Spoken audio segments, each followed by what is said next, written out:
Hello everyone, welcome back to my another mini blog video. সেদিন আমি চলে গিয়েছিলাম কালনা, কিন্তু ট্রেন ক্যান্সেল থাকার কারণে আমাকে আমার এক বন্ধু স্কুটি করে কালনা পৌঁছে দিয়ে আসে, কারণ আমাকে সেদিন কারেক্ট টাইমে পৌঁছতেই হতো। কারণ মডেল সেদিনকে যে ছিল তোমরা তো দেখেই নিয়েছো, নীলামদির সাথে আমার 1.5 বছর পর দেখা হলো। আর এই হচ্ছে মৌমিতাদি। তো নীলামদিকে তাড়াতাড়ি ছাড়তে হতো, সেজন্য আমাকে পারফেক্ট টাইমে পৌঁছানোর খুব দরকার ছিল, আর আমি সেটাই করেছি। আর কিসের কনসেপ্টের ওপরে শ্যুট ছিল সেটা তো তোমরা অলরেডি দেখে নিয়েছো, আমার ফিডে দেওয়া আছে।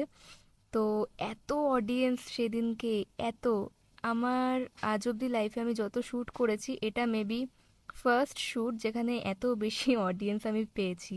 নীলামদিকে সেদিনকে আমি গাছে উঠিয়েছি, জলে নামিয়েছি, কি করিনি, সব কিছু করেছি।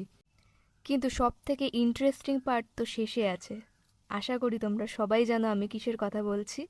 হ্যাঁ, তো কনসেপ্টটাকে আরও বেশি ফুটে তোলানোর জন্য মৌমিতাদি বাড়ির সামনেই পুকুর কাটিয়েছিল, যাতে নীলামদিকে পুকুরের নোংরা জলে না নামতে হয়। আর আউটপুট তো তোমরা দেখেছোই, ইভেন অনেক বেশি ভালোবাসাও দিয়েছো। আর শ্যুটটা ভীষণ মজায় মজায় আমরা করেছি, ছবিগুলো আমি আপলোড করব খুব তাড়াতাড়ি। তো আজকের ভিডিওটা এইটুকুই, আবার দেখা হবে অন্য কোনো ভিডিওতে, ততক্ষণ টাটা।